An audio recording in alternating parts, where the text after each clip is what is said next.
Good morning.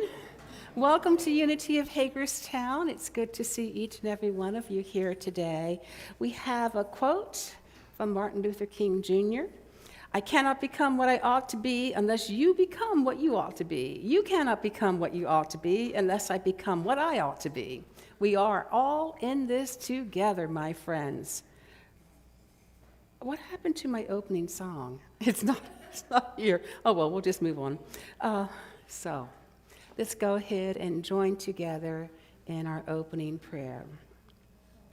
Taking a moment just to settle in,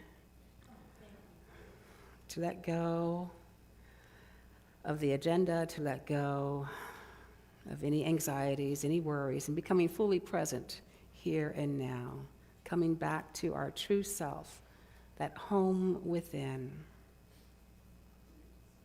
And as we touch base with the center of our being, we know that we are centered in God, and God is centered in us, moving through and as us. So we affirm today divine wisdom and love, life and peace. And we return home again and again, and so it is. Amen. Okay, so I'm going to find my opening song. Nope, it's gone. I must have deleted it. Oh, well, we're not going to have an opening song then. Okay, we'll just move right on. Let's join together in our vision statement. Unity of Hagerstown exists to inspire awakening to the divine within and honor the sacred in all. And our mission statement. As a beloved community, we create a sacred space that empowers spiritual growth and ignites compassionate action. And before we move any further, I do want to greet our online friends. Thank you for being part of this community. We're so appreciative that you are here. And now let us have the reading of the Daily Word with Ella Higdon.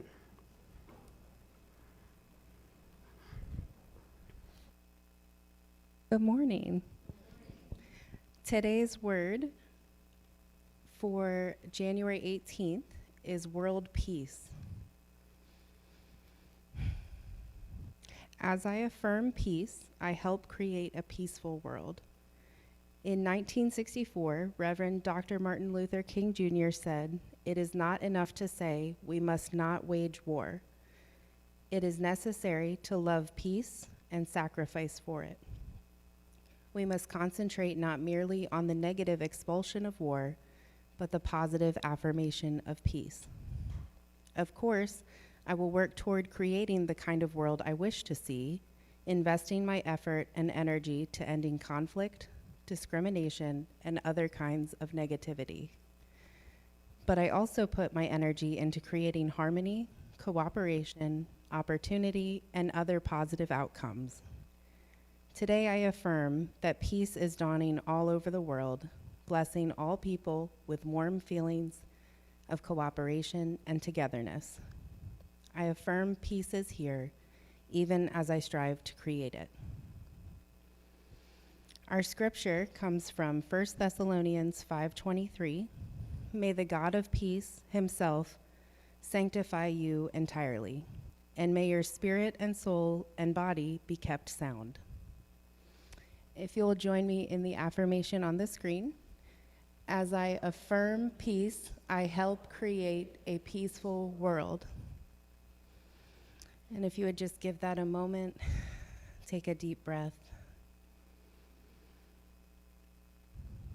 And again, as I affirm peace, I help create a peaceful world. Thank you. Thank you, Ella. And we have an opportunity to greet one another, handshake, hug, howdy. I know this is flu and cold season, so if you prefer to keep your distance, just let it be known. We're going to love you anyway. Okay, let's greet each other. And if you want to say hello to Facebook friends, right here, right here. So yeah, I do want to say hello to our Facebook friends, and I want to invite you to greet each other on Facebook. You can put a comment in the comment section, and we'll be sure to respond to your comment. So please do so. We'd love to hear from you.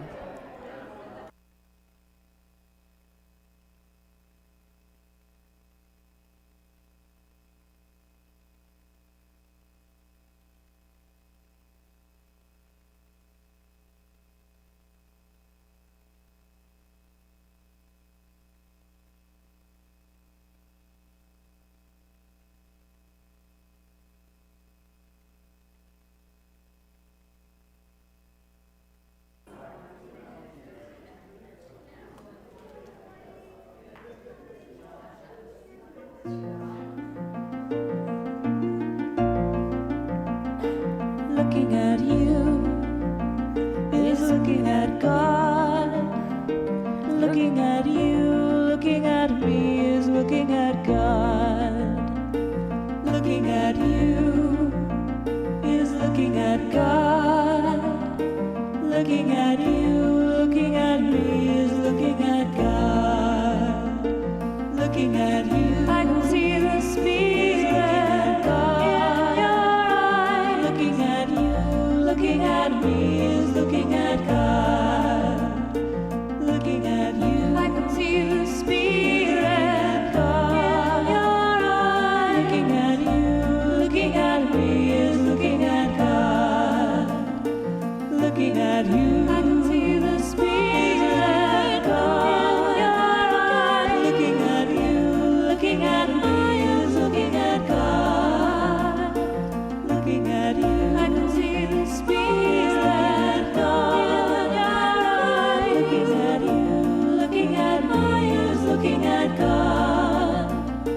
Looking at you, I can see the Spirit in your eyes. Looking at you, looking at me, is looking at God. Looking at you, I can see the Spirit in your eyes. Looking at me, is looking at God. Looking at you, I can see the Spirit in your eyes. Looking at you, looking at me, is looking at God. Looking at you, is looking at God. Looking at you, looking at me, is looking at God. Looking at you, is looking at God. Looking at you, looking at me, is looking at God. Okay. How's everybody doing? Okay? Getting through the winter so far, right? Okay, so I came across this quote, and I wanted to share it with you. When a complex system is far from equilibrium, small islands of coherence in a sea of chaos have the capacity to shift the entire system to a higher order. That's from Ilya Prigogine, I think is the pronunciation.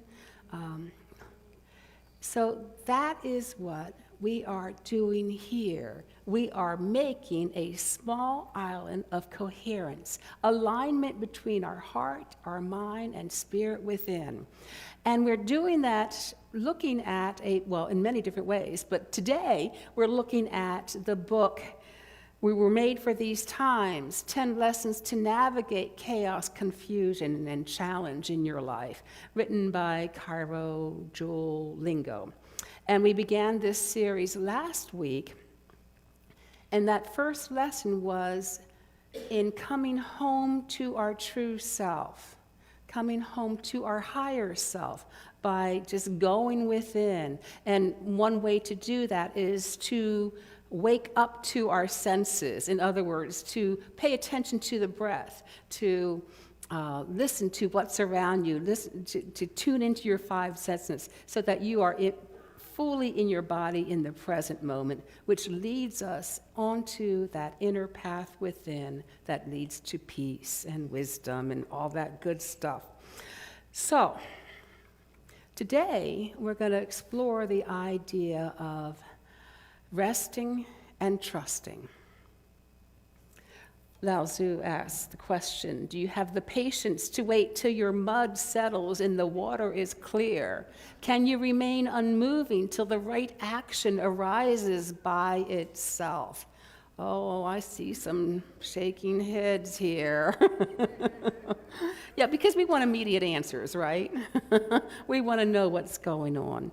But I was listening to Cindy Wigglesworth the other day, who is the person who kind of came up with the idea of spiritual intelligence.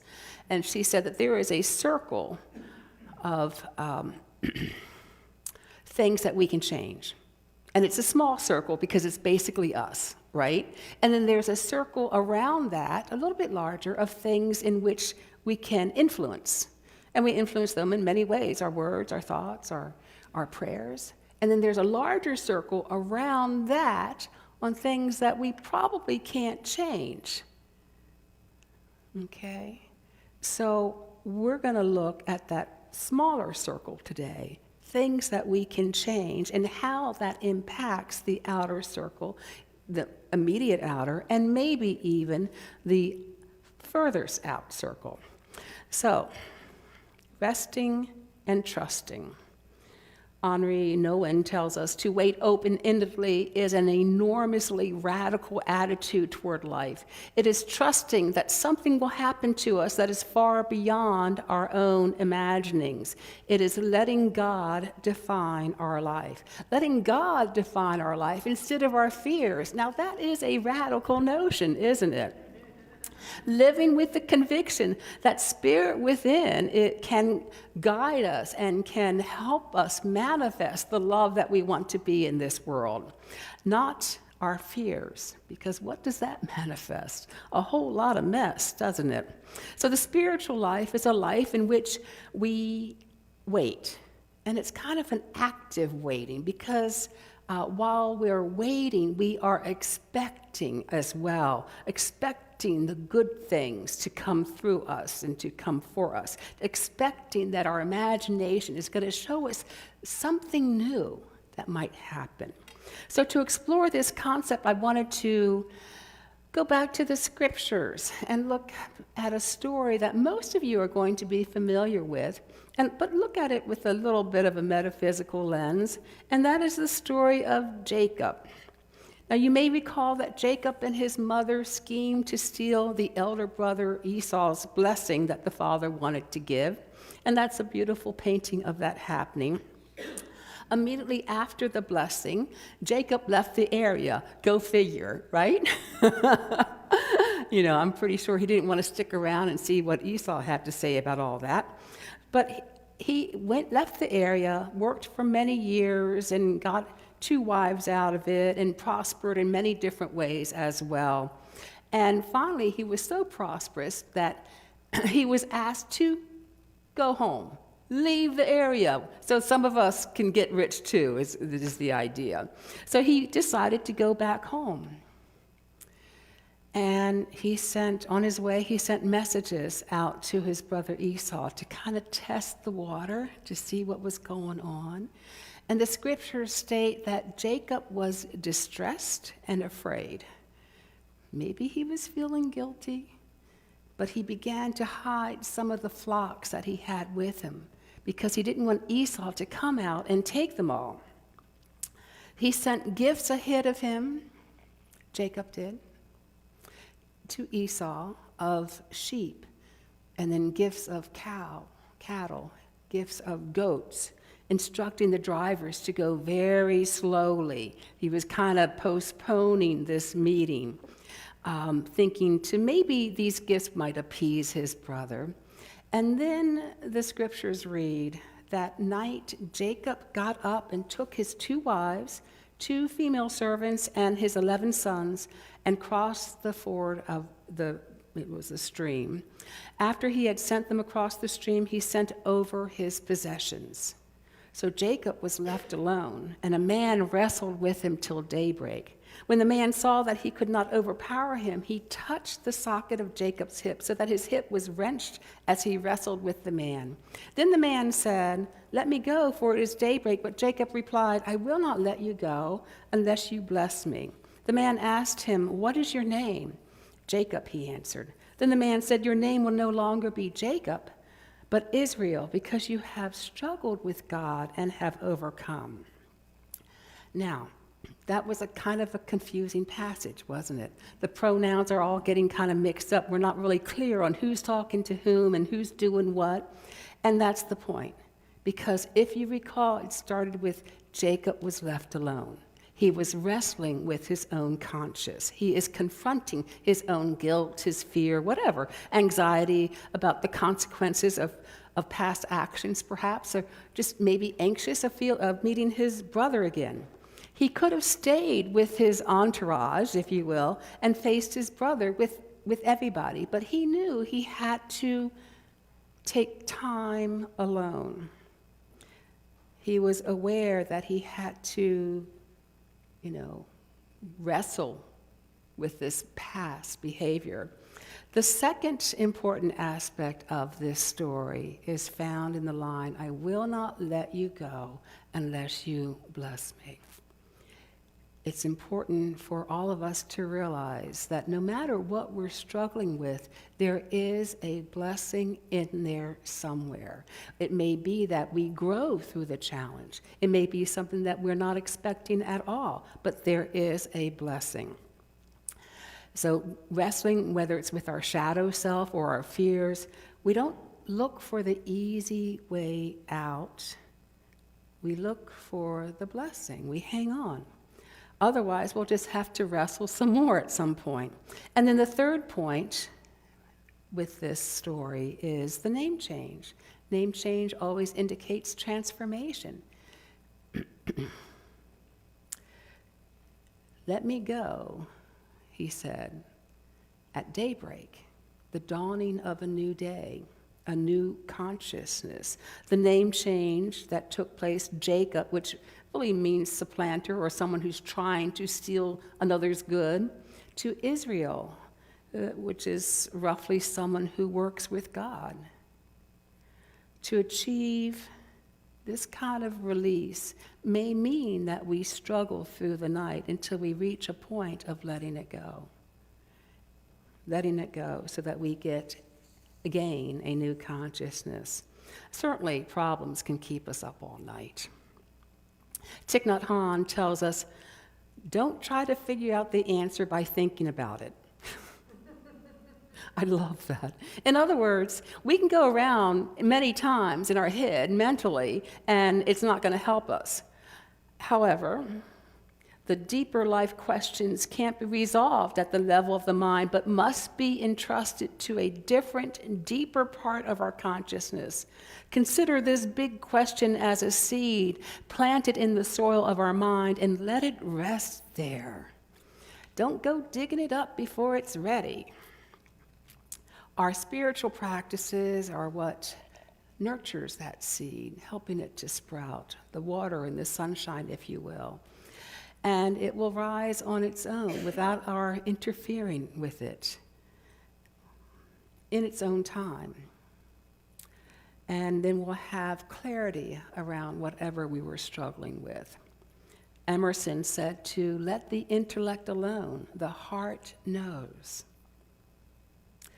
So we ask our higher self, if you will, to take care of the seeds that we have planted that we don't have clarity around, and let go of worrying about it.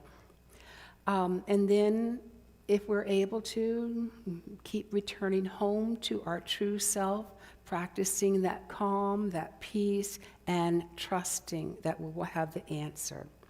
Again, it may take weeks, it may take 5 minutes. The process cannot be rushed, but we can trust that the answer will come and that we will get the blessing. Nelson Mandela, when he heard the news that his political son, Chris Hani, was murdered, became like a statue, completely still. And those around him were wondering, does he need help? What's going on? Should we just leave him alone, or should we take him somewhere? Should we treat him for shock? And then Mandela spoke, and he stated that he wanted to address the nation of South Africa.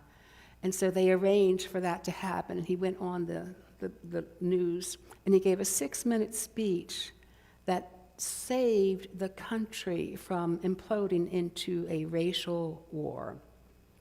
When disruption happens, we go within and trust that what comes forth is the right step for us to take. We're open to that which wants to emerge.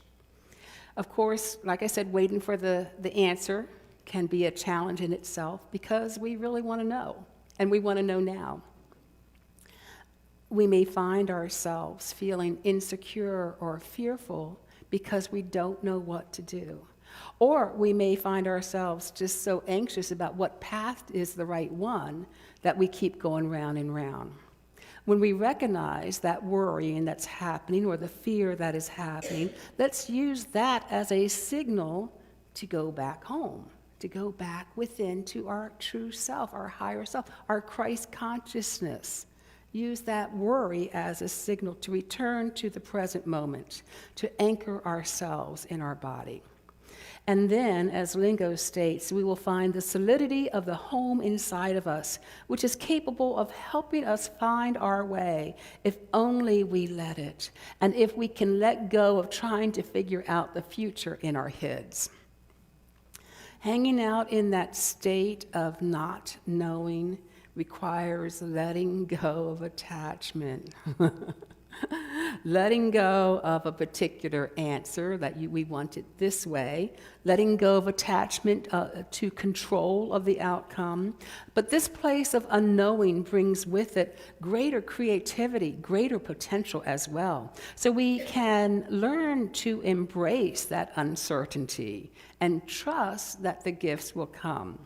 Thomas Jefferson tells us, "He who knows nothing is closer to the truth than he whose mind is filled with falsehoods and errors."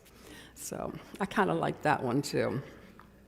So we give up the control that we have kind of wrapped ourselves in. And some of us, we have armored ourselves in control, right? And we wave that white flag and we surrender, not to anything outside of us, but to our higher self. We say, you know, my little self doesn't really know what's best here. Let's let go of that.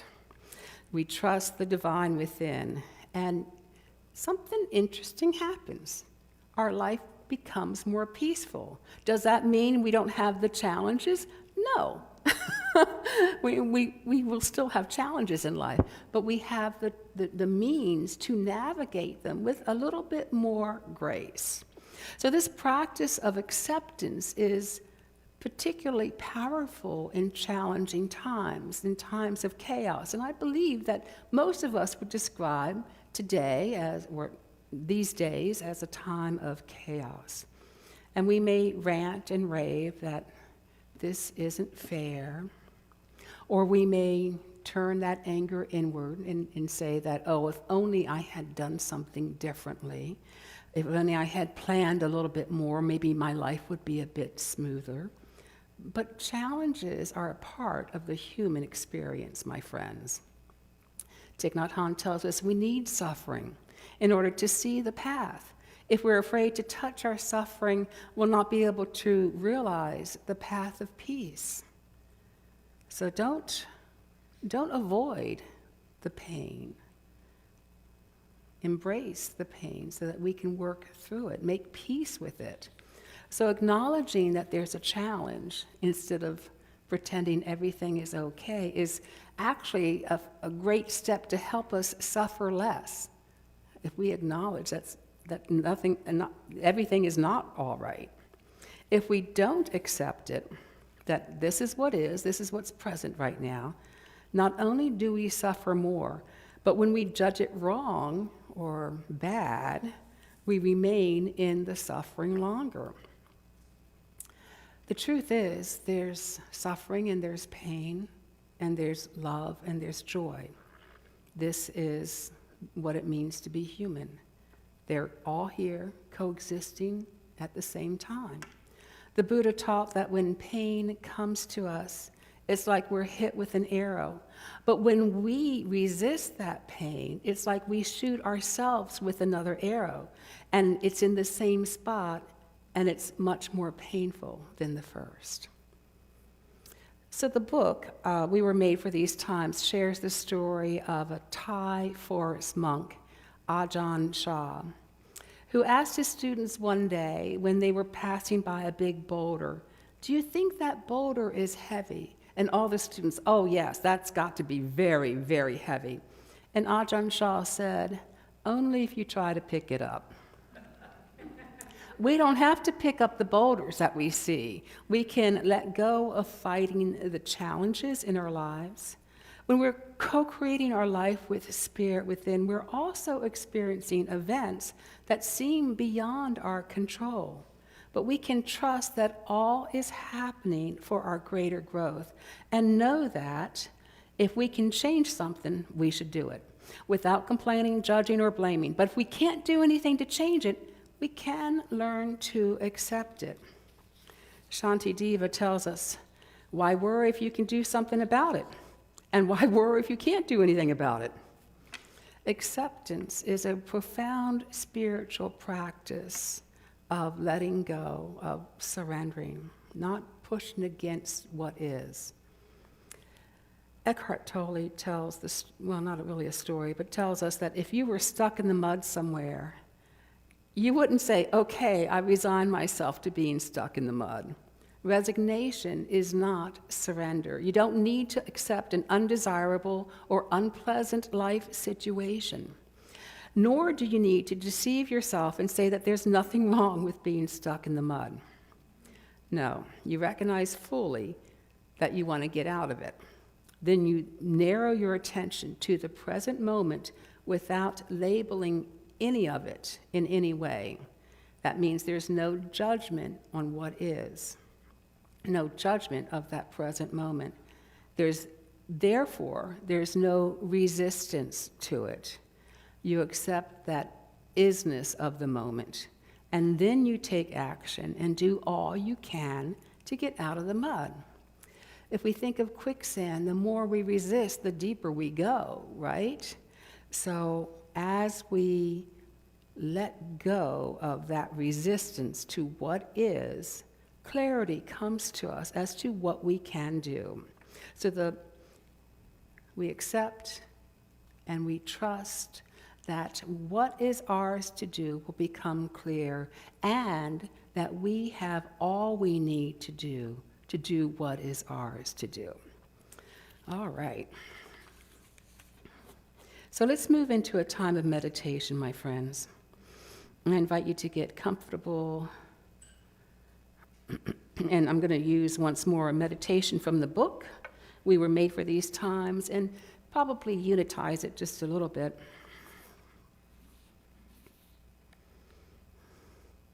So connect with your body. Notice how it's connecting to the chair or maybe the feet on the floor. And allow yourself to rest in some way.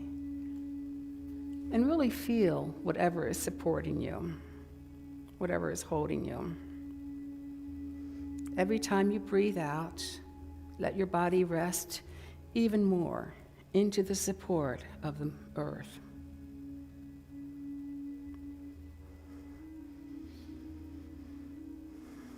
Allow your face to soften, releasing the forehead, the muscles around the eyes, the jaw.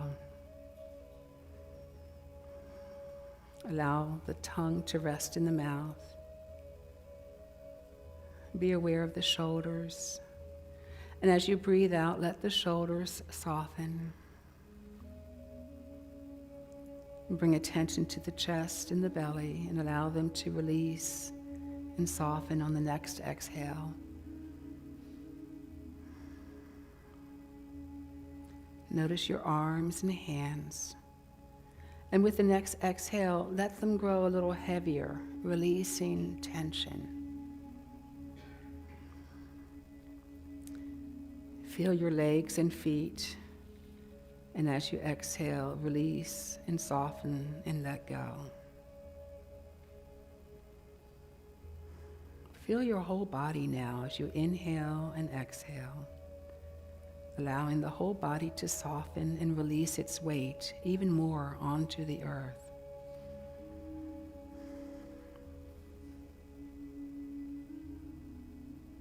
I invite you to bring to mind some question or challenge you may have. And notice how you feel about it. There may be a pull there to resolve it, to fix it. Without trying to figure out an answer or a solution, see this challenge or question that you may have as a seed you are entrusting to the soil of your mind. And just allow it to lie there peacefully, quietly. Let yourself rest back into the unknown.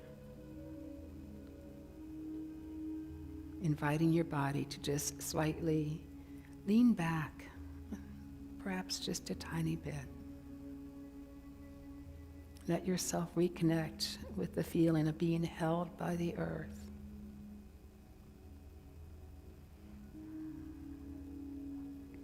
You can rest on this earth just as the question that you have can rest in the depths of your being.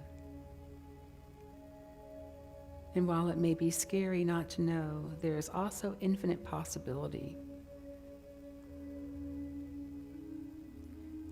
Take a few deep breaths. Feel your body settling, present. And give the seed permission to take the time it needs to ripen into an answer. Trust your higher self to show you the way when the time is right.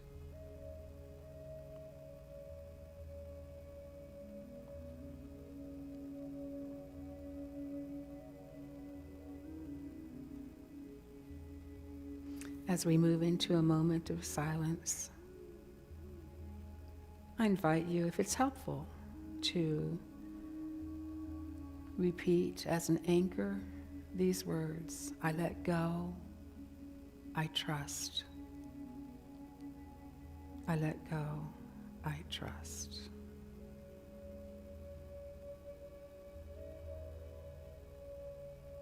Let yourself breathe and open to this truth of your own ability to access presence, wisdom, patience, even in the midst of uncertainty. I let go, I trust.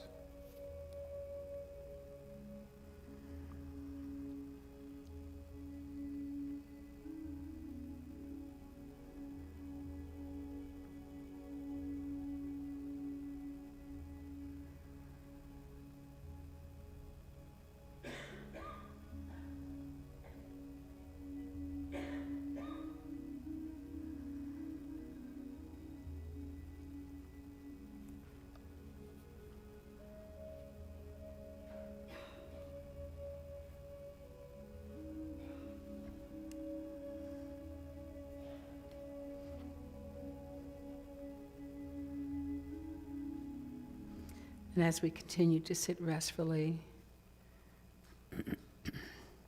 we'll have another song come up.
So open your heart and listen.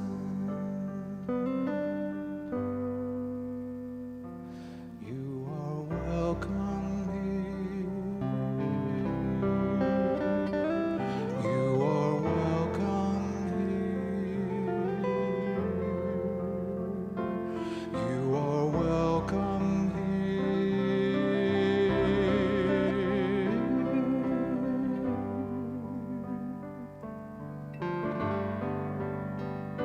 So open your heart and listen. So open your heart and listen.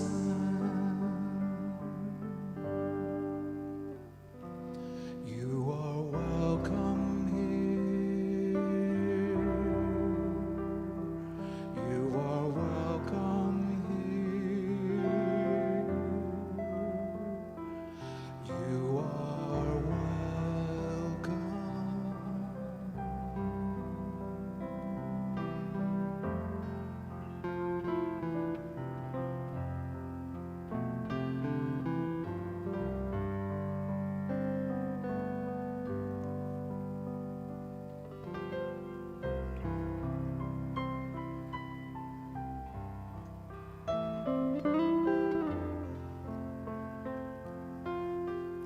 You are always welcome home to your true self.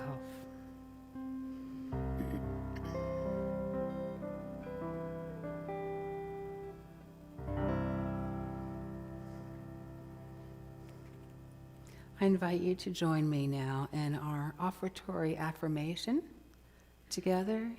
Divine love flowing through me blesses and multiplies all that I have, all that I give, all that I receive, and all that I am. I give thanks for the all-providing source within.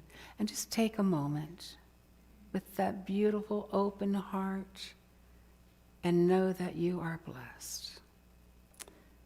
Amen. So during the offering, we'll have a song.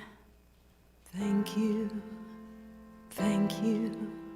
is the only prayer I need. Thank you, I say thank you in every word and deed, and with every breath of gratitude for all I'm about to receive. I say thank you for the power to believe. I was asleep, lost in a dream, alone and living without love, without peace, consumed with hunger and doubt. Then with words of grace I awakened, and reality returned. Every word reminding me of the truth I now affirm. I say thank you is the only prayer I need. Thank you, I say thank you in every word and deed, and with every breath of gratitude for all I'm about to receive. I say thank you for the power to believe in the one life, the one mind, whose goodness flows through me, removing all my doubt and fear, restoring my sanity. And as much as I believe this truth, so shall its goodness flow, as much for you as it does for me, as faith will surely show. Thank you is the only prayer I need.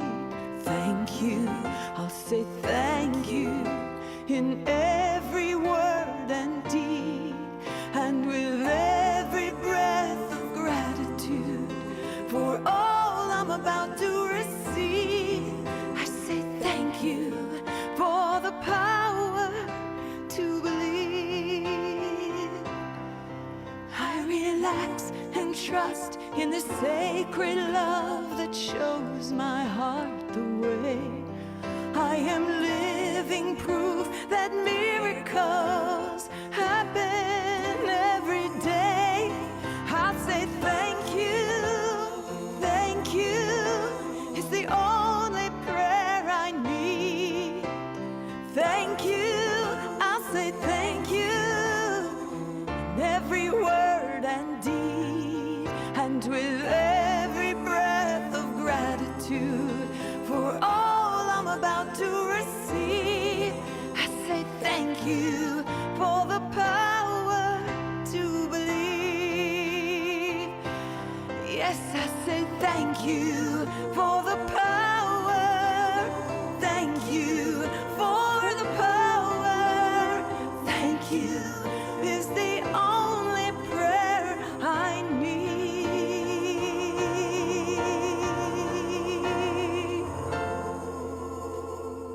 All right.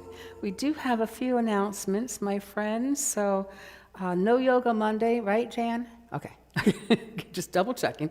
And you can see the others that are kind of regular things happening. Today we have the congregational meeting. We're going to shoot to begin like at 12:15. We want to give some time to socialize and enjoy the cake and coffee and whatever. But we do want to start it fairly quickly. This meeting is open to all, but only members can vote. So if you haven't renewed your membership, you can certainly do so today. There's a basket in the back. Just fill out the recommitment form and your membership is renewed. Okay. Also, if you gave in 2025, there are year-end donation letters in the foyer in a basket, alphabetical. Just make sure you grab yours on the way out. And if you forget, don't worry, I'm going to mail them, okay? But I just thought, let's save a stamp, okay? Okay, so on the 21st, which is Wednesday, we begin the book study. We were made for these times, which is what this series is based on. Amy, could you grab that sign-up sheet and start passing that around? Thank you, or just, yeah, that would be great. 3 p.m. or 6 p.m. If we don't have enough for 2 classes, we will just move it to 1 class, and we'll take a poll to see what time that will be. And then the interfaith panel discussion at the Islamic Center of Western Maryland is on the 29th. The Muslims are preparing a wonderful meal, but you must register. It is a free event. We'll have the rabbi, the imam, Church of Jesus Christ of Latter-day Saints representative there, and as well as a mainline Protestant church, all discussing different perspectives and maybe some common ones as well. So I invite you to come out, but register first, and that link will get you there, but if you don't want to write that down, just go to the heartcoalition.org and under events, you'll find it. And then on the first Sunday of every month, we're going to have a meeting, Help Unity Grow. And this is going to be 2 parts, starting at 10 o'clock. First, we're going to grow our own consciousness, because that is the key to everything. And then we may brainstorm on what we might want to do for outreach or for, who knows where it might go, So it's open to all, and a light breakfast will be provided. Very light, maybe. Okay. And then Adair is offering her listening workshop once more. There are flyers in the back, in the foyer. She is asking you respond directly to her. That will be on the 2nd of February. Strange to be talking about February already. That's crazy. But we have another one, and that's the day retreat on the 7th of February. I'm very excited by this. Thank you, Paula, for offering it. Paula is a retreat facilitator with many years' experience, and there are flyers for this as well. And you can also ask her if you have any questions on it. If you just need some time away to settle in, to catch your breath, this might be the day for you. Okay, I think that's it. So at this time, we're going to say goodbye to our virtual friends. We love you. We appreciate you. Thank you for the many ways in which you support Unity. And make sure you put some comments down. Oh, yeah, do that.